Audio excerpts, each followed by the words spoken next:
capítulo 8 de Primera de Corintios, versos 11 al 13. Si lo tiene, dígame amén. Voy a predicarles en esta noche por el tema: cuídate, por tu libertad se puede perder un hermano. Y dice la palabra del Señor en el nombre del Padre, del Hijo y del Espíritu Santo: y por el conocimiento tuyo se perderá el hermano débil por quien Cristo murió. De esta manera, pues pecando contra los hermanos e hiriendo su débil conciencia, contra Cristo pecáis. Por lo cual, si la comida le es a mi hermano ocasión de caer, no comeré carne jamás, para no poner tropiezo a mi hermano. Padre, en el nombre de Jesús de Nazaret, Hijo amado, en esta noche voy a predicar, voy a exponer el poderoso mensaje de tu palabra. Te suplico que esta palabra sea palabra de bendición, palabra ungida, palabra saturada con esa unción de tu Espíritu a la cual me tienes acostumbrado, que penetre hasta la profundidad de nuestra alma y de nuestro corazón, trayendo sabiduría, iluminándonos, Señor, en los versículos de tu palabra, los cuales vamos a leer y vamos a pasar en esta hora, Señor, a través de este mensaje. Quita todo lo que no es tuyo, quita todo lo que pueda entorpecer la libre predicación de tu palabra y la libre manifestación de tu Espíritu y la libre adoración de tu nombre en los labios de este pueblo, mientras tu palabra es predicada. Padre mío, predicaré tu palabra y lo haré para gloria y honra de tu nombre, en el nombre de Jesús, Señor. Amén. Se pueden sentar, mis hijos. Hace varios días que comencé a darle forma a este mensaje. Lo voy a comenzar a exponer desde este altar en esta noche. Si Dios me permite terminarlo hoy, lo voy a terminar, y si no, lo concluiré entonces el próximo martes, porque el sábado hay un culto diferente aquí en la iglesia y el domingo tengo un mensaje totalmente diferente para predicar. Viene este mensaje como parte de una carga, si se puede decir así, que he estado sintiendo en mi vida y en mi corazón después de haber conversado con diferentes pastores, algunos que son de esta ciudad, otros que no son de esta ciudad, que me llaman para actividades y que en medio de la llamada pues entramos en conversaciones y todos hablan, todos comentan. Aún en una reunión de pastores que estuve esta semana pasada, se comentaba entre los pastores acerca del grave problema que se está viviendo dentro de la iglesia en este tiempo para poder llevar a la congregación a someterse a la palabra de Dios. Uno de ellos dijo: es que la gente se está llenando de conocimiento, y aunque el conocimiento no sea sano, a veces creen que lo mucho que ellos saben les da a ellos la libertad de poder vivir dentro del evangelio por encima de las enseñanzas que se le dictan desde el altar o a través del estudio de la palabra. Hoy yo quiero hablar de eso. Yo quiero hablar de la libertad, y quiero hablarla desde el punto de vista que el apóstol Pablo la presentó a través de las Sagradas Escrituras. El apóstol Pablo está hablándole en este capítulo exactamente a aquellos que tienen conocimiento, y aquellos que por su conocimiento llegan a la conclusión de que hay cosas que no son malas delante de la presencia del Señor, y que por su conocimiento, por el conocimiento que dicen poseer, después de concluir que hay cosas que no son malas delante de la presencia del Señor, entran en la plena participación y práctica de esas cosas. En este caso en específico, tratado en el libro de Romanos, perdón, en Primera de Corintios, en el capítulo 8, se estaba bregando con un problema que tenía que ver con los alimentos. Con los alimentos que se compraban en la carnicería. Habían hermanos en la fe que consideraban que esos alimentos no se debían de comprar ni se debían de comer en una mesa cristiana. Había otros que se consideraban a ellos mismos con un conocimiento mucho más profundo y decían ellos que no había nada de malo en comer de lo que había en la carnicería. ¿Cuál era el problema con los alimentos o con las carnes que se servían en la carnicería? Pues el problema era que un animal, antes de que su carne fuera para la carnicería, primero el animal era sacrificado delante de dioses paganos.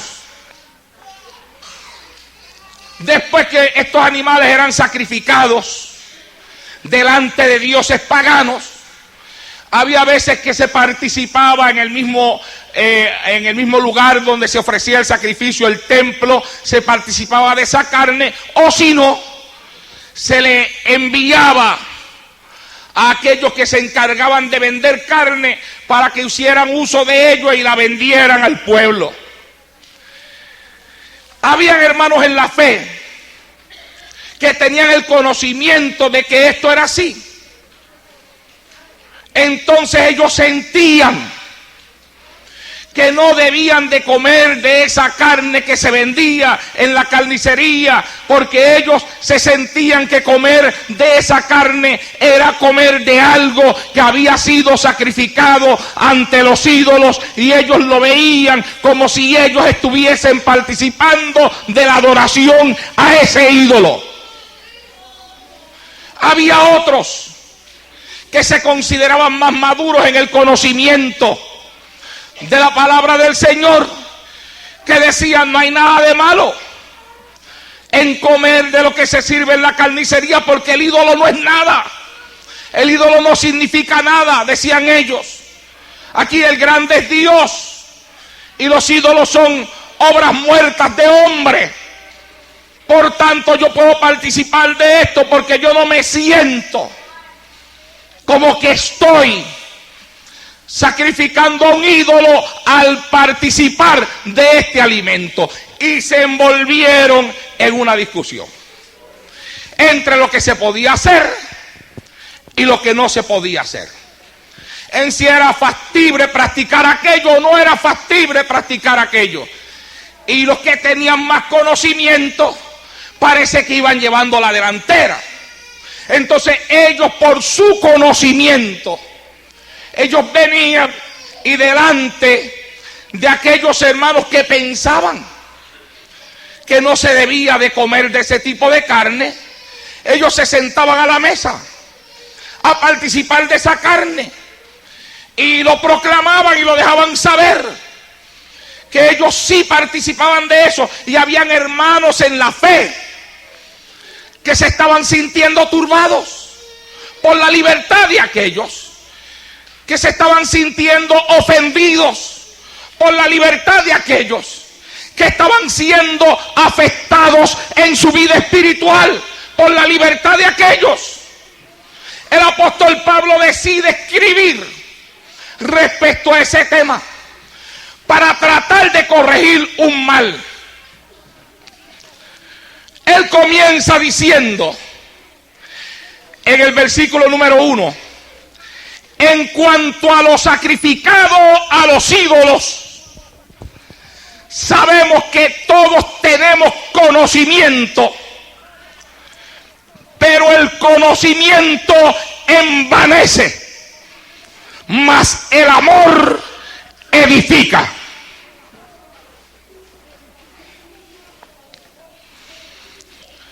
Y si alguno se imagina que sabe algo, aún no sabe nada como debe saberlo. Pero si alguno ama a Dios, es conocido por Él. Lo primero que el apóstol Pablo quiere establecer, y yo quiero que ustedes me sigan, mis amados hermanos, con mucho detenimiento en esta noche, y si no logro terminarlo hoy, cuando lo vaya a terminar, porque yo quiero enseñar unas verdades desde este altar en esta noche.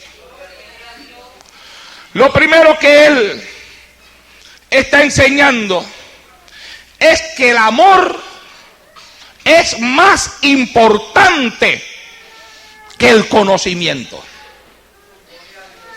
Que de nada vale estar lleno de conocimiento si al estar lleno de conocimiento no se manifiesta en tu vida el verdadero amor de Dios. Conocimiento es nulo cuando no está envuelto en el amor de Dios. El amor es más importante que el conocimiento.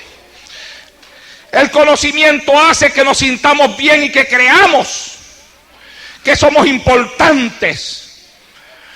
Pero uno fácilmente, cuando llega a ese nivel, puede desarrollar soberbia. También puede desarrollar una actitud de saberlo todo. Muchas personas con opiniones firmes no están dispuestas a oír y aprender de Dios y de otros. Pablo dice que el conocimiento de Dios, aquel que se necesita para edificar a la iglesia, se puede obtener solamente si se ama al Señor.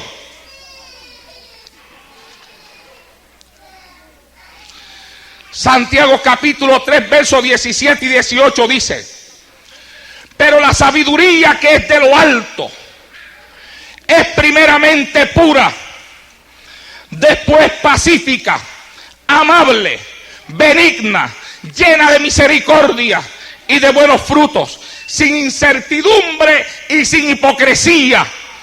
Y el fruto de justicia se siembra en paz para aquellos que hacen la paz. Primera de Juan capítulo 4 verso número 7, hablando acerca del amor, dice: amados, amémonos unos a otros, porque el amor es de Dios. Todo el que ama es nacido de Dios y conoce a Dios. El que no ama no ha conocido a Dios, porque Dios es amor. Ahora, después de hacer una explicación, introduciéndose, donde dice y enseña que el amor es más que el conocimiento. El conocimiento envanece. Él sigue hacia adelante en el versículo número 4.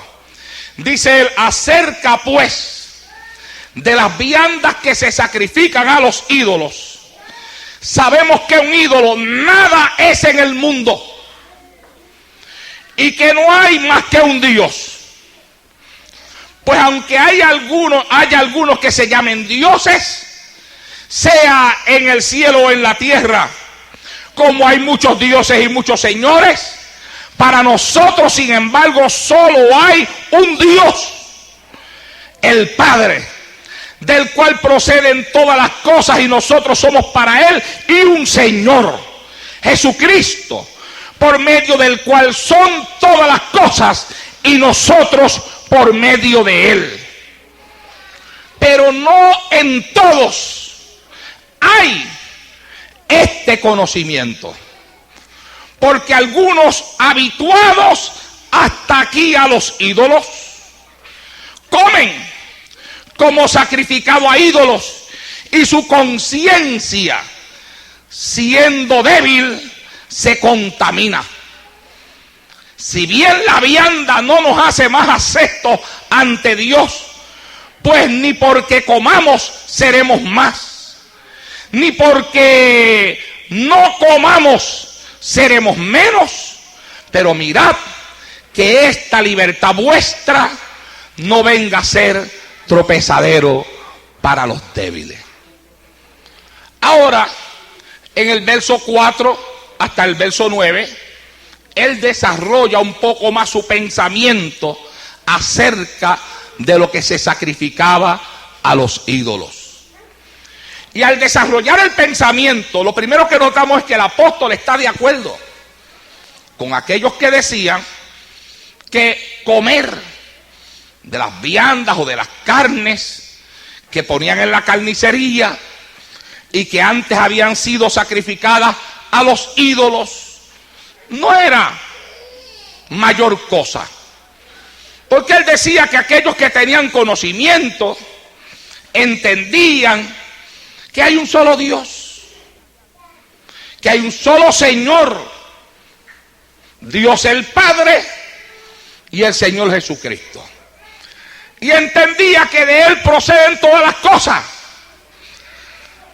Y entendían también que la vianda o lo que se sirve en la carnicería ni nos hace más aceptos delante de Dios, más aceptables, quería decir él, delante de Dios, ni menos aceptables delante de Dios. Por tanto, decía él, porque comamos, no seremos más. Ni porque no comamos, seremos menos. Hasta ahí, todo aparenta ir a favor de aquellos que decían, puedo comer de lo que se sirve en la carnicería, porque eso para nada afecta. Porque yo estoy y entiendo que nada me afecta. Al apóstol Pablo escribir, aquellos que a lo mejor comían sin permitir que se siga leyendo la carta, fácilmente se podían virar a aquellos que no comían y decirle a ellos, ¿te das cuenta que se puede comer? Que es una ignorancia tuya lo que tú estás hablando. Ya lo dijo el apóstol, ni porque comamos seremos menos, más, ni porque no comamos seremos menos. Pero él no lo dejó ahí. Él quiere enseñar que aún la libertad tiene un control. Está controlada por la palabra de Dios, como vamos a enseñar en este mensaje. Y más allá, está controlada por el amor que tenemos que sentir hacia el hermano y hacia la hermana que se sienta al lado mío y que no participa de la libertad que tú estás participando.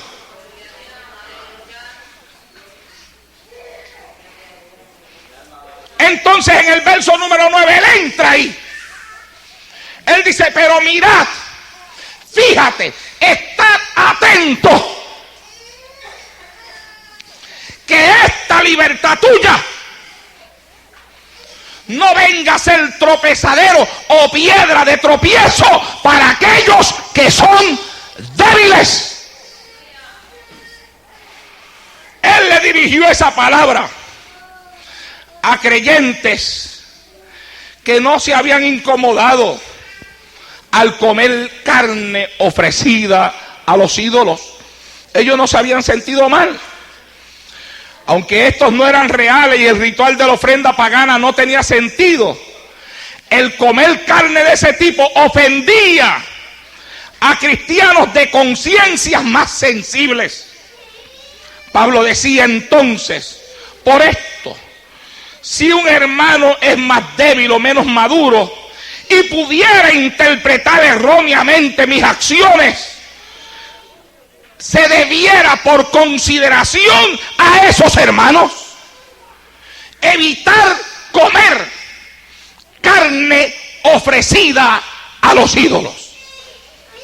Ya él saca el asunto del tema de si es bueno o no es bueno, de si es malo o no es malo, de si se puede o no se puede. Se salió de ahí.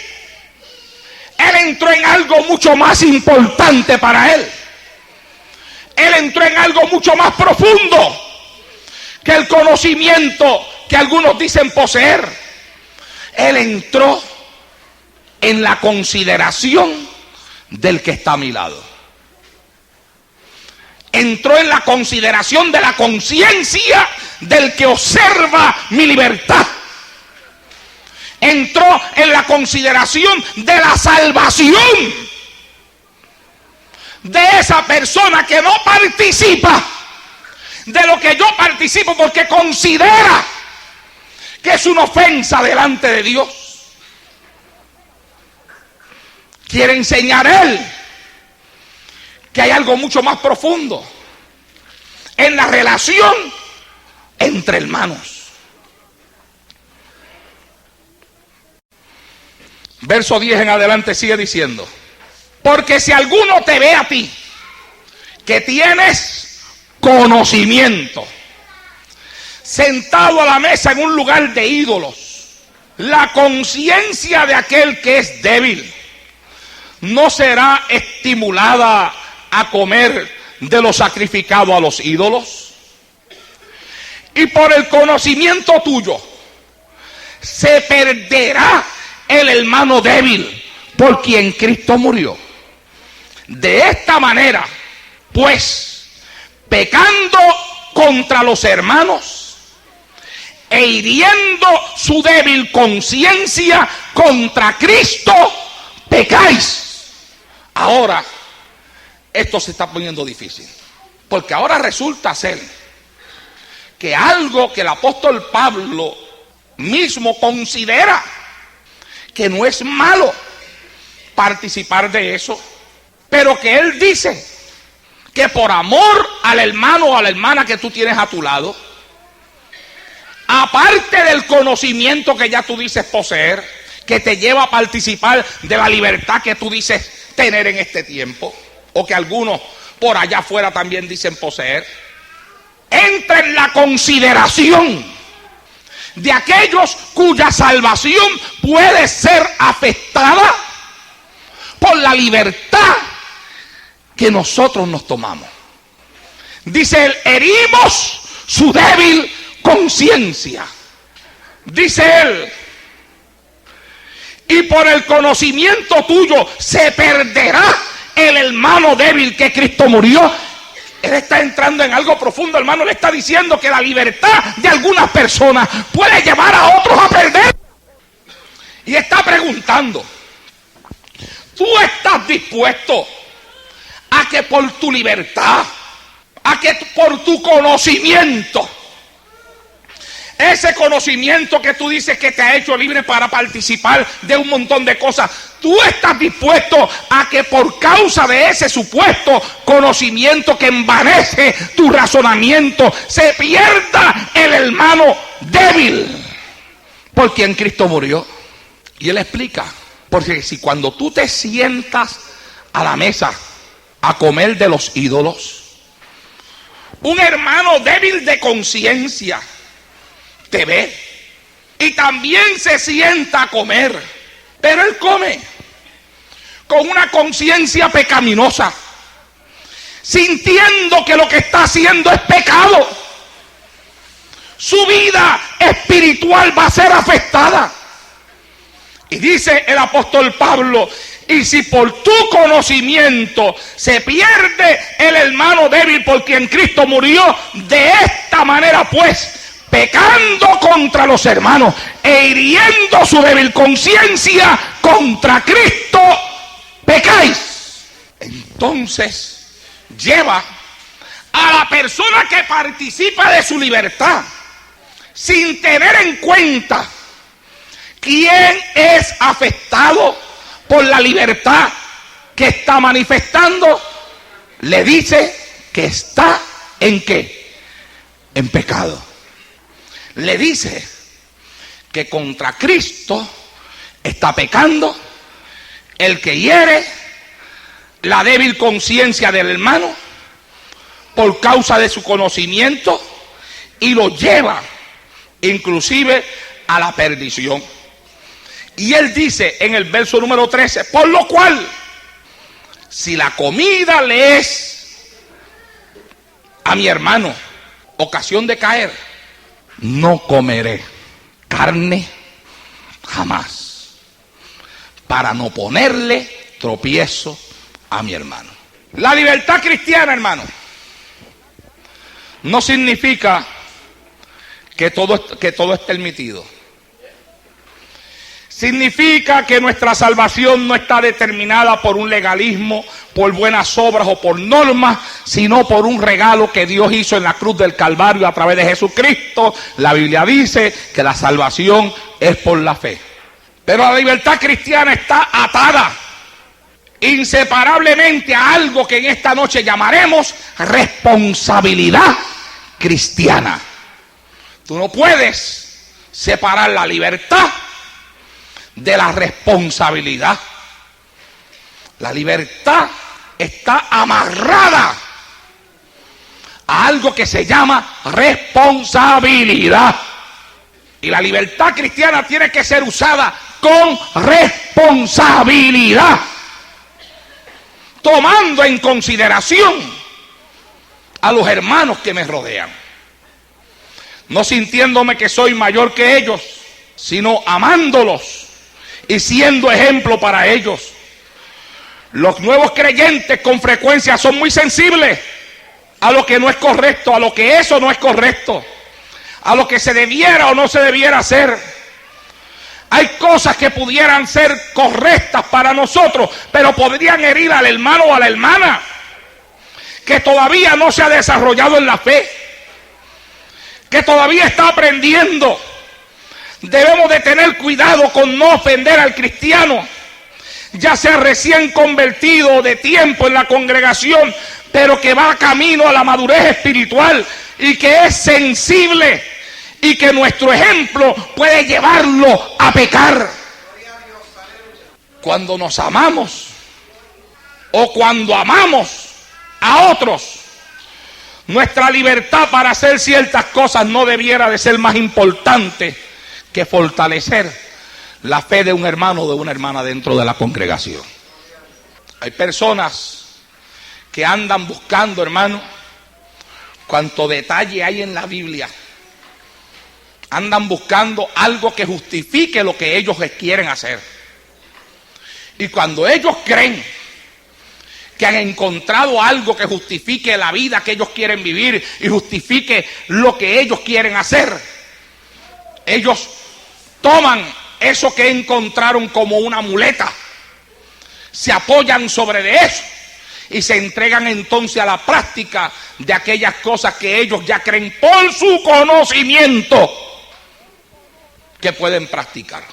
La Biblia dice en el libro de los Romanos, capítulo 14, versos 12 al 23, de manera que cada uno de nosotros dará a Dios cuenta de sí. Así que ya no nos juzguemos los unos a los otros, sino más bien decidir no poner tropiezo o no hacer caer a tu hermano. Yo sé y confío en el Señor Jesús que nada es inmundo en sí mismo, mas para el que piensa que algo es inmundo, para él lo es. ¿Cuántos me están oyendo? Yo espero que los que me están oyendo también me estén entendiendo. Pero si por la causa de tu comida, de la comida, tu hermano es contristado, ya no andas conforme al amor. No hagas que por la comida tuya se pierda aquel por quien Cristo murió. No sea pues vituperado vuestro bien, porque el reino de Dios no es comida ni bebida, sino justicia, paz y gozo en el Espíritu Santo. Porque el que en esto sirve a Cristo agrada a Dios y es aprobado por los hombres. Así que sigamos lo que contribuye a la paz y a la mutua edificación. No destruyas la obra de Dios por causa de la comida. Todas las cosas a la verdad son limpias, pero es malo que el hombre haga tropezar a otros con lo que come. Bueno es no comer carne, ni beber vino, ni nada en que tu hermano tropiece o se ofenda o se debilite. ¿Tienes tu fe?, pregunta el apóstol. Tenla para contigo delante de Dios. Y después dice, bienaventurado el que no se condena a sí mismo en lo que aprueba. Pero el que duda sobre lo que come es condenado, porque no lo hace con fe, y todo lo que no proviene de fe es pecado. El apóstol se está explicando con una claridad increíble. El apóstol está diciendo, ya no es cuestión ahora, dice él, ya no voy a tratar de si esto es malo o no es malo, si conviene o no conviene, si es permitido o no es permitido. Si yo voy a hablar y me voy a meter en algo que es mucho más profundo, a tu hermano le ofende, a tu hermano le estorba, a tu hermano lo debilita en la fe, hace tropezar a tu hermano, hace tropezar a alguien por quien Cristo murió en la cruz del Calvario, dice él, pues entonces por amor a esa persona no lo practique. Porque dice él, es bueno no practicar nada en que tu hermano tropiece, nada en que tu hermano se ofenda, nada en que tu hermano se debilite. ¿Sabe una cosa, hermano? A veces hay personas que dividen el cristianismo en dos categorías: fuertes y débiles. Aquellos que ellos ven que miran tantas cosas, que se cuidan de tantas cosas, no, es que ese es muy débil, cualquier cosa lo hace caer. Nosotros somos los fuertes. Yo me puedo tomar la libertad de hacer esto, de hacer aquello, de practicar esto otro, de practicar aquello. A mí no me afecta. Yo soy fuerte. Pero en realidad, el que así vive y así hace, lo que está demostrando es una debilidad espiritual increíble. Porque la gente que verdaderamente es espiritual y la gente que verdaderamente es fuerte en el espíritu se preocupa por el hermano que tiene a su lado. Se preocupa por edificar al que está al lado de él. Se preocupa por levantarlo, se preocupa por ayudarlo, se preocupa por su salvación. Se preocupa porque la vida que está viviendo no afecte la vida de ese que él llama débil. Pero hay quienes, mi amado hermano, amparados en un supuesto conocimiento que en ocasiones hasta se sale fuera de la palabra de Dios. Alguien dijo que hay quien busca un texto y un contexto y hace un buen pretexto para vivir la vida que quieran vivir. Y hoy en día hay un montón de pastores que no saben qué hacer. Hay pastores que me lo confiesan.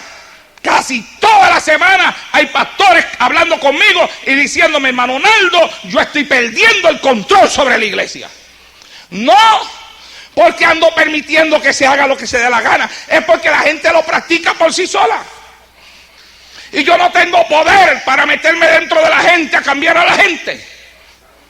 Sino que pasó el tiempo donde la gente miraba las palabras que salían de un pastor desde el altar, las miraban como que lo que salía por esa boca era palabra de Dios. Palabra que había que vivir, palabra que había que seguir, palabra que había que obedecer. No, ahora la gente, ellos deciden qué vivir de lo que se predica en el altar y qué no vivir, qué hacer o qué no hacer. Que ellos creen que el pastor tiene razón y en que ellos creen que el pastor no tiene razón. Así tú le des una letanía de textos bíblicos que te puedas echar toda una madrugada, texto tras texto, a ellos ya eso no les interesa. Ellos andan buscando las esquinas, ellos andan buscando las orillas, ellos andan buscando las cosas que pueden tergiversar para acoplarlas al estilo de vida que su carne quiere vivir. Cuando una persona les enfrenta, ellos dicen, ¿y qué tiene esto de malo? Esto no está en la Biblia, aunque esté. Cuando tú le dices a ellos, pero la Biblia dice, ellos dicen, pero esa es la interpretación que tú le das. Yo no lo interpreto así. Yo lo interpreto de otra manera, porque ellos andan acomodando su carne o la palabra a los deseos de su carne. Algunos de ellos se quieren presentar como grandes conocedores de la palabra del Señor. Se quieren presentar a ellos mismos como maestros Pero no son maestros que logren enseñar desde el altar de la iglesia o logren enseñar desde el frente de la iglesia. Porque si trataran de enseñar sus cosas desde ahí, mucha gente rebatiría lo que ellos están enseñando. Son maestros que andan buscando débiles en la fe dentro de la congregación, que andan buscando personas que ellos van dándose cuenta que están debilitados, que están molestos. A eso se acercan y por allá, a solas, en privado, en silencio, le dan su estudio bíblico. Y a veces logran que esa persona practique las cosas que ellos están practicando.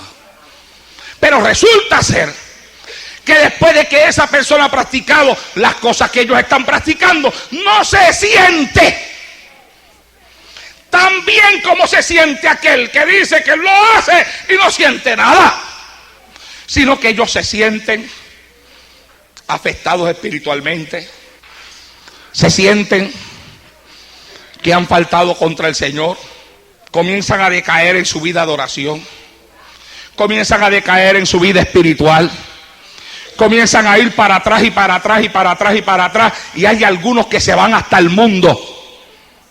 ¿Sabe una cosa, hermano? Le voy a decir algo de este altar que yo nunca lo he dicho, pero lo voy a decir hoy. Aquí hay gente que se han descarriado de esta iglesia, que están en el mundo ahora mismo, que cuando yo los fui a visitar, ellos me dijeron a mi hermano Naldo, le voy a hablar con sinceridad. Hubo una persona en la congregación que con las palabras que me habló me hizo daño. Y yo le he preguntado, ¿y quién? Y hasta me han dicho. Y me han dicho también lo que les han dicho. Y me han dicho también cómo ellos han empezado a escuchar a esa persona, escucharla, hasta que al final su vida espiritual se vio afectada. Comenzaron a dejar de orar, comenzaron a dejar de ayunar, comenzaron a dejar de buscar el rostro de Dios y terminaron en el mundo. El asunto es que esas personas están en el mundo todavía, y la persona que ellos dicen que supuestamente les llenó la cabeza, los llevó a hacer cosas que no estaban en el corazón de ellos, todavía está en la iglesia, pero ellos están en el mundo. Pues a esos que con su actitud y con su libertad y con su supuesto conocimiento lanzan a otros al mundo, la Biblia a través del apóstol Pablo le dice: cuando tú con tu libertad hieres la conciencia de un hermano débil en la fe y lo llevas a pecar contra Dios, tú mismo has pecado contra Dios. Porque dice el apóstol, porque al herir la conciencia del hermano, contra Cristo has pecado. Trabajando sobre este tema, me encontré con un bosquejo en una Biblia de estudio y lo quise pasar. Hermanos fuertes y débiles se llama el bosquejo. Consejo al hermano fuerte: no te enorgullezcas de tu madurez, no presumas de tu libertad, actúa con amor al grado que no hagas tambalear al que es débil. Consejo al hermano débil: toma tu tiempo, ora a Dios, y tienes que estar seguro de que tus convicciones están basadas en la palabra de Dios y no en opiniones. Consejo a los pastores: es para mí, estaba escrito ahí, pero se lo voy a leer. Enseñe correctamente la palabra de Dios. Ayude a los cristianos a entender lo que es y lo que no es correcto ante los ojos de Dios. Y no permita que problemas potenciales originen separación y división dentro de la iglesia. La Biblia dice en el libro de Mateo, en el capítulo 23, versos 11 al 12: el que es mayor entre vosotros sea vuestro siervo. Porque el que se enaltece será humillado, y el que se humilla será enaltecido. Hoy en día, algo que proclaman muchas personas que gozan de una mal llamada libertad es que los que están en los altares enseñando son hombres. Ellos dicen, yo no obedezco a hombres. Sin embargo, a mí me llama la atención una cuestión acerca de Cristo y de los fariseos en su época. Escuche bien. Jesús acusa a los escribas y los fariseos. Escuche esto. Ay de vosotros, escribas y fariseos hipócritas, porque cerráis el reino de los cielos delante de los hombres, pues ni entráis vosotros ni dejáis entrar a los que están entrando. Ay de vosotros, escribas y fariseos hipócritas, porque devoráis las casas de las viudas y como pretexto hacéis largas oraciones, por esto recibiréis mayor condenación. Ay de vosotros, escribas y fariseos hipócritas, porque recorréis mar y tierra para hacer un prosélito, y una vez hecho lo hacéis 2 veces más hijos del infierno que vosotros. Ay de vosotros, guías ciegos, que decís que si alguien jura por el templo no es nada, pero si alguien jura por el oro del templo es deudor. Insensatos y ciegos, porque ¿cuál es mayor, el oro o el templo que santifica el oro? También decís, si alguno jura por el altar no es nada, pero si alguno jura por la ofrenda que está sobre el altar es deudor. Necios y ciegos, ¿cuál es mayor, la ofrenda o el altar que santifica la ofrenda? Pues el que jura por el altar, jura por él y por todo lo que está sobre de él. Y el que jura por el templo, jura por él y por el que lo habita. Y el que jura por el cielo, jura por el trono de Dios y por aquel que está sentado en él. Ay de vosotros, escribas y fariseos hipócritas, porque diezmáis la menta, el eneldo y el comino, y dejáis lo más importante de la ley, la justicia, la misericordia, la fe. Esto era necesario hacer sin dejar de hacer lo otro. Guías ciegos, que coláis el mosquito y tragáis el camello. Ay de vosotros, escribas y fariseos hipócritas, porque limpiáis los de afuera del vaso y del plato, pero por dentro estáis llenos de robo y de injusticia. Fariseo ciego, limpia primero lo de adentro del vaso y del plato, para que también lo de afuera sea limpio. Ay de vosotros, escribas y fariseos hipócritas, porque sois semejantes a sepulcros blanqueados, que por fuera a la verdad se muestran hermosos, mas por dentro están llenos de hueso de muerto y de toda inmundicia. Así también vosotros por fuera, la verdad, os mostráis justos a los hombres, pero por dentro estáis llenos de hipocresía y de iniquidad. ¡Qué silencio! Ay de vosotros, escribas y fariseos hipócritas, porque edificáis los sepulcros de los profetas y adornáis los monumentos de los justos, y decís, si hubiésemos vivido en los días de nuestros padres, no hubiéramos sido sus cómplices en la sangre de los profetas. Así que dais testimonio contra vosotros mismos de que sois hijos de aquellos que mataron a los profetas. Vosotros también llenad la medida de vuestros padres. Serpientes, generación de víboras, ¿cómo escaparéis de la condenación del infierno? Por tanto, he aquí que yo os envío profetas, sabios y escribas, y de ellos a unos mataréis y crucificaréis, a otros azotaréis en vuestras sinagogas y los perseguiréis de ciudad en ciudad, para que venga sobre vosotros toda la sangre justa que se ha derramado sobre la tierra, desde la sangre de Abel el justo hasta la sangre de Zacarías, hijo de Berequías, a quien matasteis entre el templo y el altar. De cierto os digo que todo esto vendrá sobre esta generación. Si lo llevamos a la cuenta, perderemos el conteo de cuántas veces Cristo llamó a los fariseos hipócritas, ciego, hipócrita de nuevo, hipócrita de nuevo, ciego de nuevo, sepulcro blanqueado, guía ciego. Cuando tú te encuentras que el Señor tiene unas palabras tan duras para los que eran los líderes religiosos de su tiempo, lo próximo que tú puedes esperar es que el Señor le diga a ese pueblo, no los obedezcan, porque son hipócritas. No los obedezcan, porque son guías ciegos. No los obedezcan, porque son sepulcros blanqueados. Pero ¿sabe una cosa? Estudiando hoy la palabra del Señor en un tema que no es el que estoy tratando esta noche, pero tocando algo así por encima, me di cuenta que el Señor era amigo y es amigo de la obediencia. Por eso puede ser sorprendente para algunos, pero no me sorprende a mí que llamando a los fariseos guías ciegos, hipócritas, sepulcros blanqueados y tantas otras cosas más, en ese mismo capítulo 23 de Mateo, en los primeros versículos del 1 al 4, esto fue lo que él dijo. Dijo: entonces habló Jesús a la gente y a sus discípulos diciendo: en la cátedra de Moisés se sientan los escribas y los fariseos. Así que todo lo que os digan que guardéis, guardadlo y hacedlo.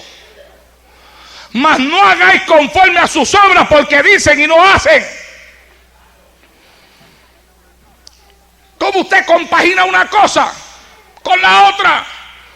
Él le dice que son ciegos, que son hipócritas, que son sepulcros blanqueados, y le dice al pueblo: pero todo lo que ellos os digan que hagáis, hacedlo.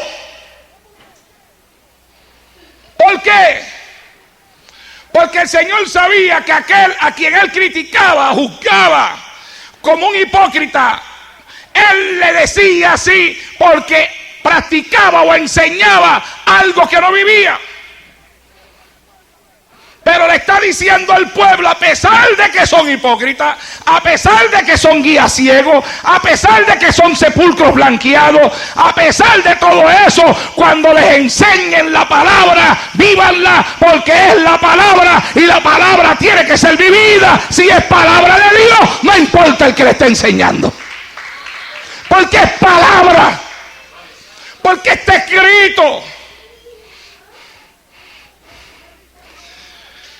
Le dice al pueblo: obedezcan. Él es amigo de la obediencia. La obediencia a la palabra es lo que hace que la persona se solidifique en su vida espiritual. Por eso cuando él levantó a la iglesia, no dejó a la iglesia a la derriba. Le puso pastores. Esos pastores en el libro de Apocalipsis, él los llama ángeles.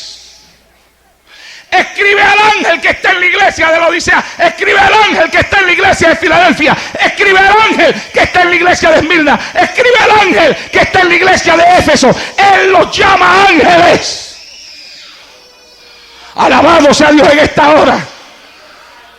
Hablando de eso, a los que él llama ángeles, a los pastores, en Hebreos 13:17 él dice: obedeced a vuestros pastores y sujetaos a ellos, porque ellos velan por vuestras almas como quienes han de dar cuenta, para que lo hagan con alegría y no quejándose, porque esto no os es provechoso. Él está diciendo que no le aprovecha a nadie que el pastor dé quejas de él. No te es provechoso.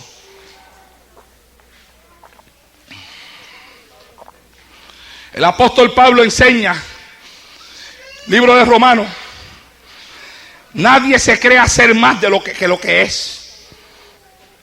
Romanos capítulo 12, verso 3.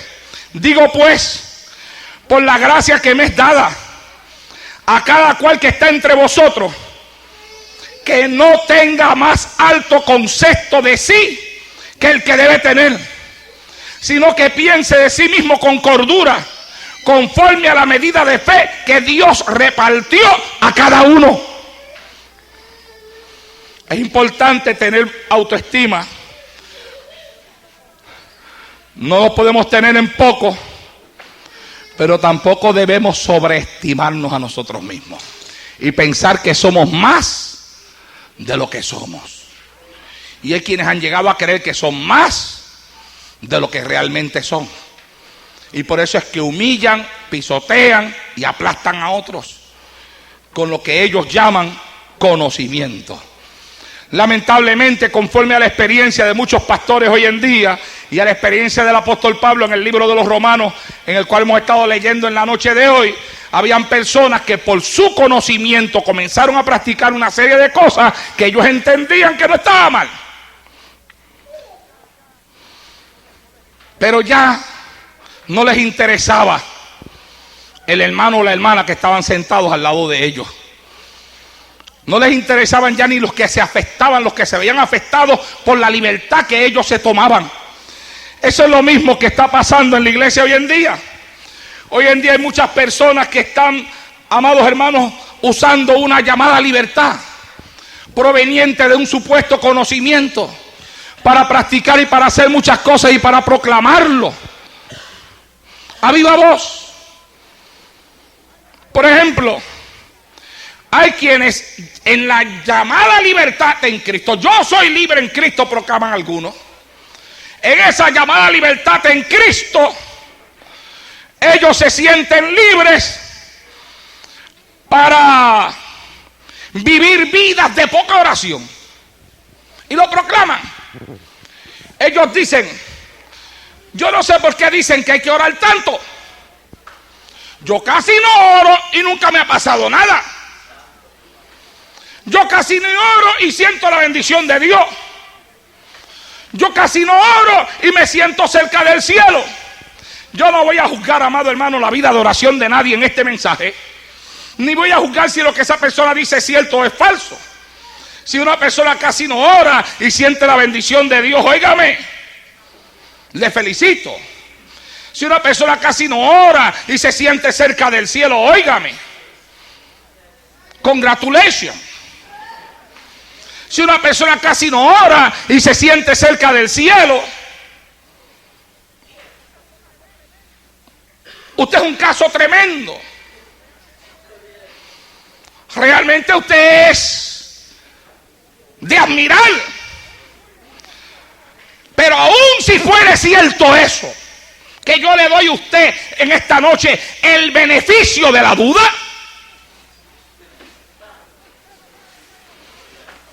usted no puede ir proclamando eso delante de los demás.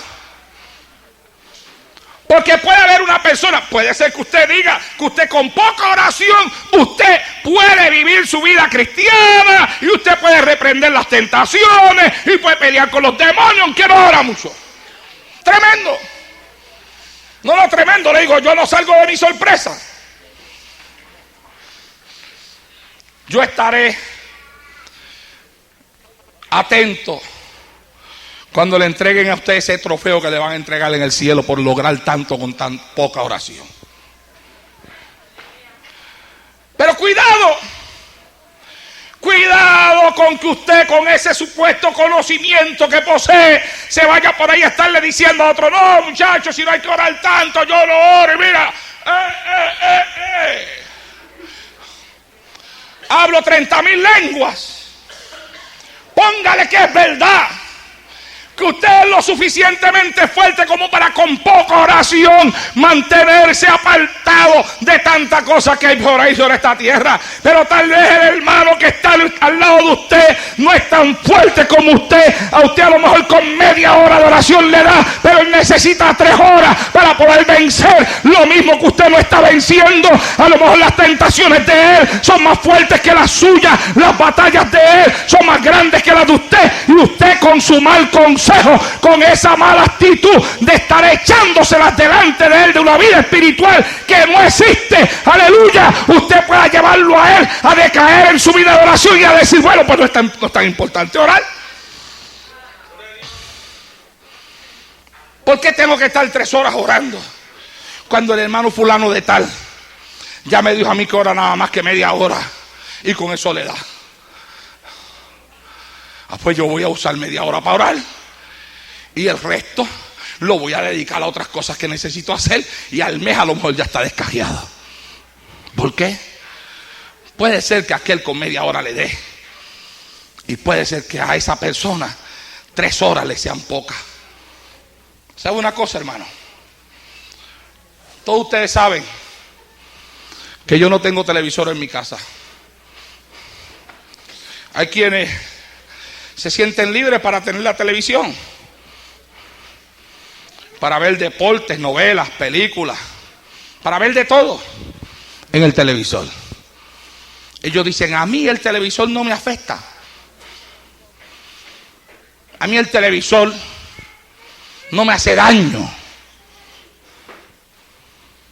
Puede ser que sea verdad.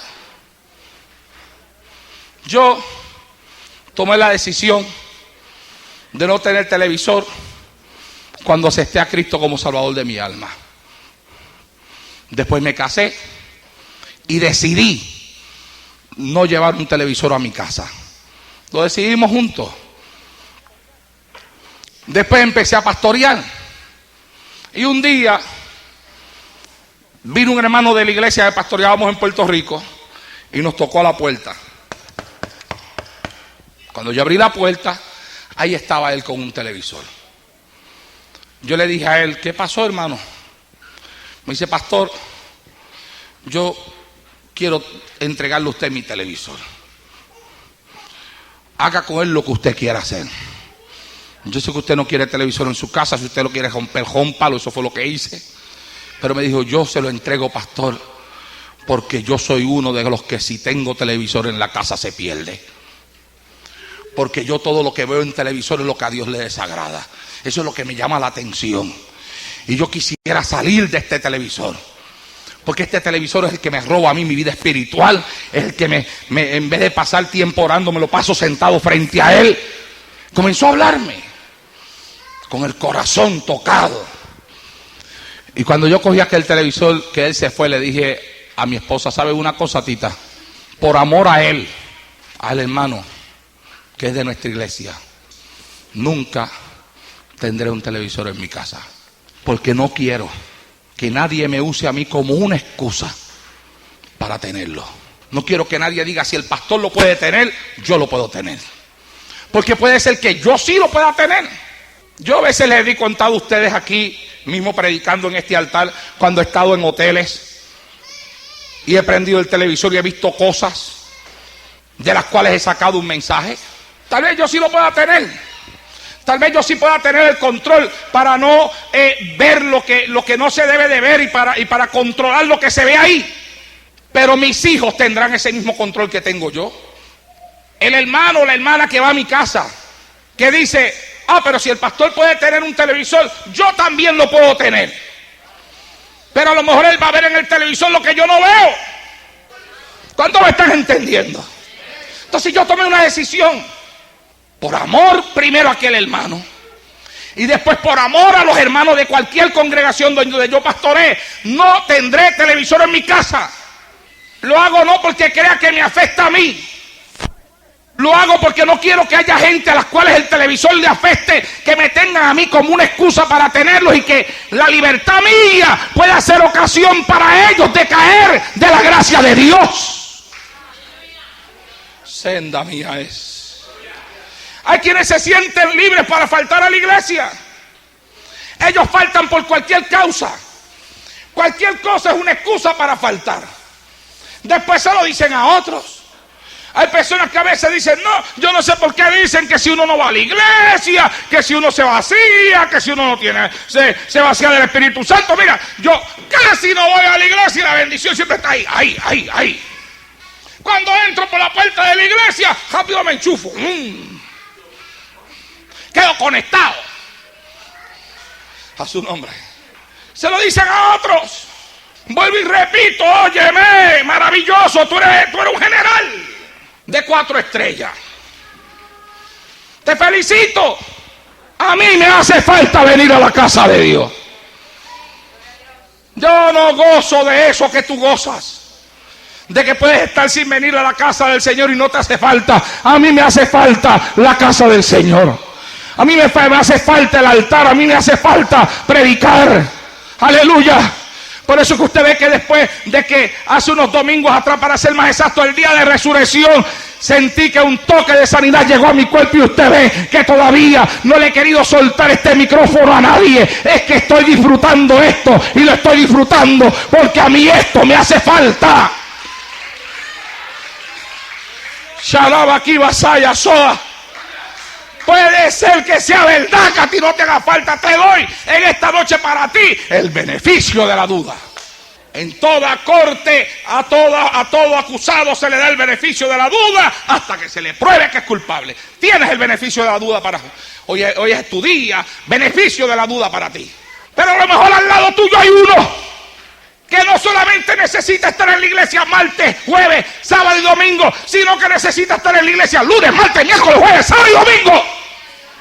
Porque los días que hay por el medio a él le afectan. Porque no todo el mundo es como tú.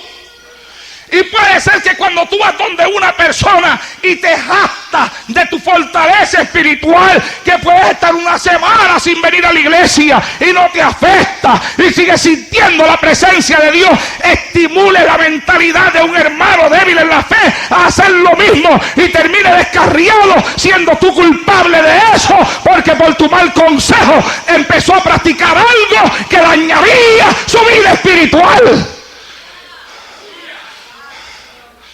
Oh, el tema del mensaje es bien claro. Dice, cuídate por tu libertad. Se puede perder un hermano. Sarabaki Mashaya. Mi alma alaba y glorifica a Dios en esta hora. Hay quienes se sienten libres para mirar a la mujer ajena. Leí algo en estos días en el internet. Lo escribió, estaba leyendo en un lugar cristiano. Y esta persona escribió: la Biblia no dice que no puedes mirar a la mujer. La Biblia lo que dice es que no la puedes mirar con deseo. Ah, qué tremendo conocimiento que acaba de compartir el hermano con miles de creyentes a través del internet. Wow. Estoy realmente tocado, hermano. Tanta sabiduría enternece mi corazón y toca mi alma. Me lleva casi al borde de las lágrimas. Tanta sabiduría manifestada. Eso lo sé yo hace tiempo, pero nunca lo he enseñado. Yo siempre he enseñado que la Biblia dice, aleluya, que al hombre que mire una mujer y la codicia, ya adulteró con ella en su corazón. Lo dejo ahí. Cuando lo dejas así plain, el hombre lo que piensa es, pues mejor no mirarla. Pero ahora el hombre del que hablo, él quiso expresar su sabiduría, su conocimiento. La puedes mirar, siempre y cuando no la desees, escribió él. La puedes mirar. Pero amado hermano, antes del deseo viene la mirada. No puede haber deseo si no hay mirada. La mirada viene primero, el deseo viene después. Si la persona es débil en la fe, alabado sea el Señor para siempre. Para controlar su carne, la mirada abrirá la puerta para el pecado que se ha de apoderar de su corazón. Aquel que escribió aquello en el internet, por su conocimiento, puede herir a un hermano en la fe y él mismo ser culpable de pecado.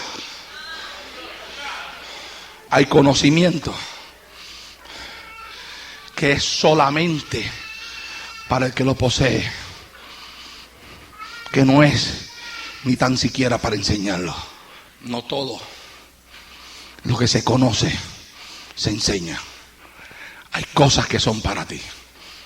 Hay quienes se sienten libres para hablar lo que quieran, como quieran y donde quieran. No se cuidan. No miran a quién tienen al lado. Cuando la lengua se les suelta, ellos hablan lo que quieren, como quieren y donde quieren. Ellos no están pendientes al que está escuchando. Ellos no están atentos hacia aquel a quien le están hablando es una persona madura en la fe. Ellos no están atentos a si su comentario puede afectar a una persona, puede debilitarle en la fe, puede llevarla a descarriarse, puede llevarla a quedarse en la casa. Alabado sea el Señor para siempre. No están pendientes a nada de eso. Ellos sencillamente hablan lo que quieren, como quieren y cuando quieren. No están pendientes a nada. Ellos dicen que ellos tienen la libertad. Yo soy hijo de Dios, dicen algunos. Yo soy hija del Señor, dicen otros. Yo tengo conocimiento de la palabra. Hay quienes van más allá. Hay quienes dicen, yo soy hijo de un pastor. Yo soy hermano de un misionero. En mi familia hay un montón de gente que le sirven al Señor. Yo nací dentro del Evangelio. Y Y ellos creen que porque son hijos de pastores, porque son criados en el evangelio, porque tienen yo no sé ni amistad con quienes, pueden soltar la lengua como les dé la gana, sin estar atentos hacia aquel al que le están hablando es un hermano que puede ser afectado, una hermana que puede ser afectada por las palabras que salen de su boca. No todo se habla, no todo se comenta, no todo se dice. Hay que cuidarse de no afectar la conciencia de alguien debilitado que esté al lado nuestro. En eso hay sabiduría. Otros se sienten libres para ir a visitar iglesias sin permiso, para meterse en lugares y con personas que a la iglesia se le ha dicho que no lo hagan, pero ellos se sienten libres. Ellos dicen esto no es malo y se lo dicen a otros. Yo lo puedo hacer, ¿qué hay de malo en esto? Para empezar, mira, la Biblia enseña que la desobediencia es pecado. ¿Qué había de malo en comerse un fruto de un árbol? Nada. ¿Qué hay de malo en comerse una fruta? Nada. ¿Qué era lo que hacía malo comerse la fruta? Que Dios dijo no te la comas. El mandamiento es lo que crea la desobediencia, y la desobediencia es pecado. El mandamiento dice obedecer a tu esposo, hijos, obedecer a vuestros padres, y congregaciones, obedecer a vuestros pastores. Si eso no estuviera ahí, no habría pecado. Vamos a borrarlo, pero está ahí. Entonces, pastor dio una instrucción, desobedeciste, es pecado. Desobediencia es pecado. Pero vamos más allá.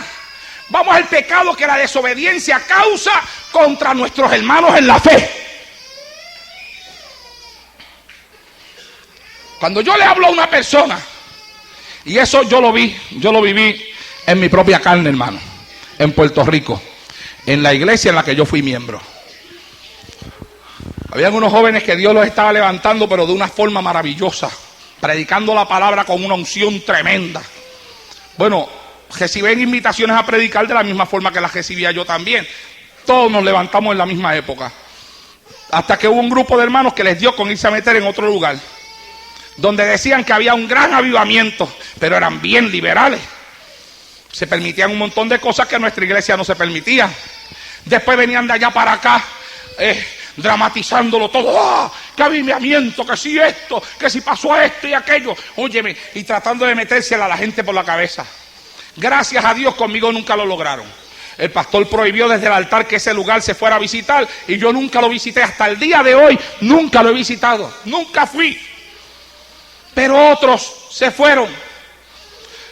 Para hacer la historia, que es larga, corta, de esos que se fueron, más de la mitad están descarriados ahora mismo. Los otros se fueron de la iglesia a la misma iglesia esa que estaba en avivamiento que ellos estaban visitando.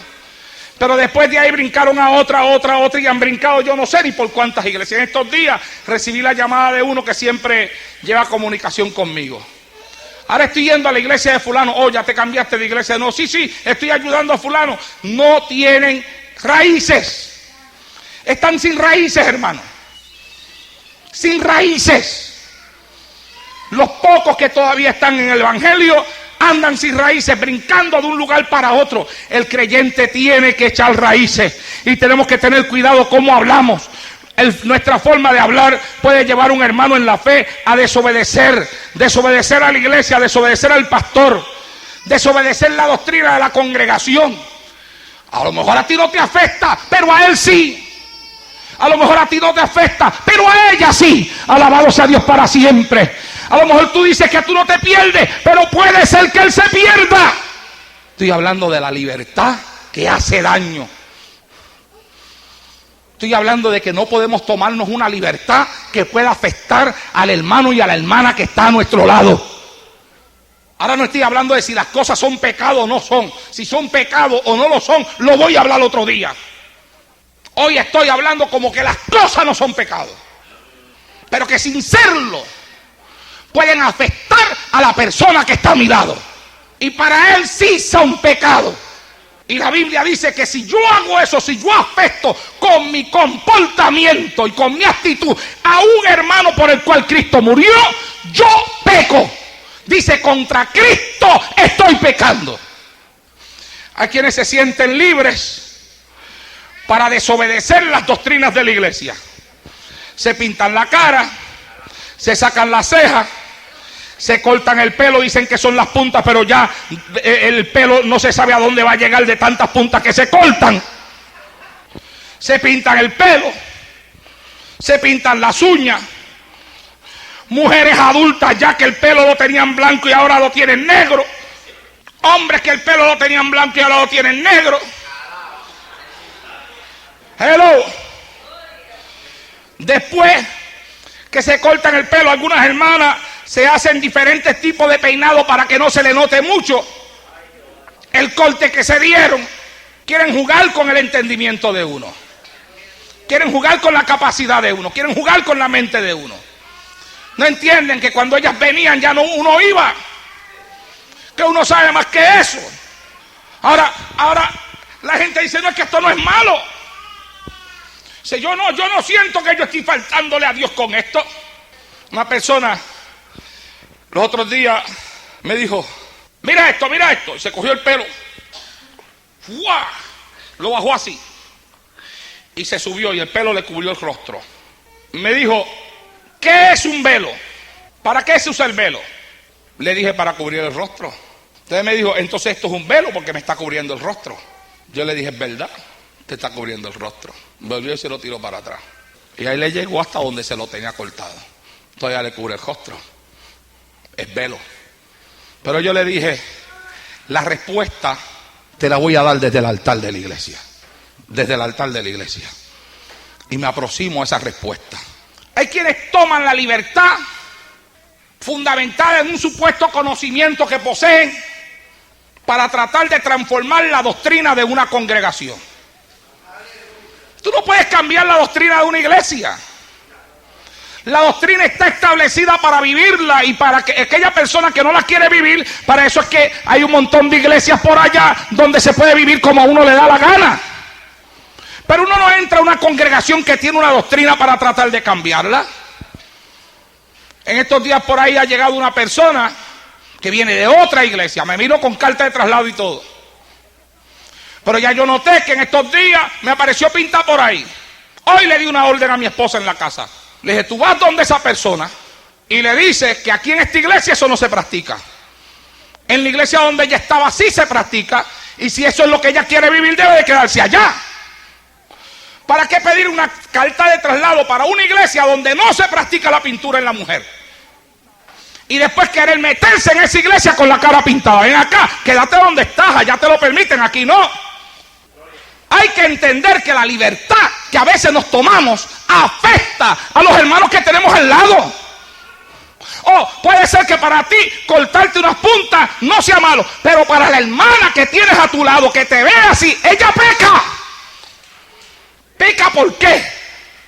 Porque se siente ofendida, porque siente que eso es malo, que a Dios no le desagrada. Y es de eso que está hablando el apóstol Pablo, que nuestras actitudes y nuestro comportamiento nunca debe de afectar la mentalidad de aquel hermano débil por quien Cristo murió. Ya no es asunto de qué es lo que me gusta a mí, ya no es asunto de qué es lo que yo creo. Es asunto ahora de cuánto yo amo a la iglesia en la que yo estoy. Cuánto amo a esos hermanos que están ahí. Cuánto amo al pastor de la iglesia que me predica en contra de eso, que está batallando en contra de eso. Que si alguien me ve así, lo van a jalar a él, lo van a llamar a él, le van a venir con problemas. Y yo no quiero que mi pastor esté en problemas porque yo lo amo.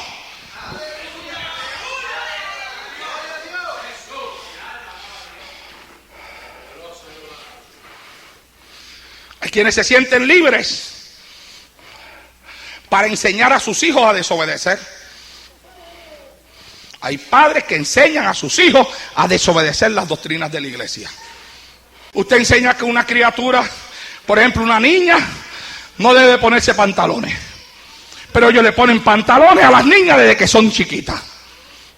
La niña escucha en la iglesia cuando se predica en contra del uso del pantalón en la mujer. Pero la niña ve también que su mamá se lo pone, sea en la casa, sea para la escuela, se los enganchan.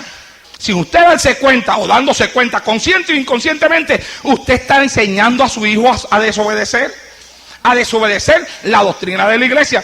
Después, cuando te llegue a grande y tú quieras someter a esa criatura, no vas a poder. ¿Cómo tú vas a quitarle a una persona algo que tú mismo le pones? Voy más con las hermanas que están aquí. Una niña que usa pantalones no aprende a sentarse bien, porque la mujer con pantalones siempre se sienta espatarrada, con las piernas abiertas. Las niñas que usan pantalones se sientan igual. Y cuando usted las trae a la iglesia con su falda, se sientan en los bancos mal sentadas. ¿Cuántas veces no hemos tenido que estar llamando aquí, mi esposa y yo, atención a niñas de aquí de la iglesia? Mal sentadas, enseñando su ropa interior. Una niña se le enseña a vestir desde pequeña. Desde pequeña se le pone una falda. Desde pequeña se le enseña que sus piernitas están cerradas, que la falda se acomoda cuando se sienta. Pero hay quienes enseñan a sus hijos a desobedecer. Se los llevan a sus hijos para otras iglesias sin el permiso del pastor. Se llevan a sus hijos a participar a otras cosas y los hijos saben que están sin el permiso. A veces son presionados, a veces son forzados a ir. Porque hay padres que utilizan la autoridad de ellos como padres para forzar a un hijo a hacer algo que no se debe de hacer. El muchacho lo sabe, pero si la persona... Ok, 5 minutos y termino. Si la persona no obedece a su padre, se buscó un problema. Vamos a dejarlo ahí. Sigo el martes. Póngase de pie.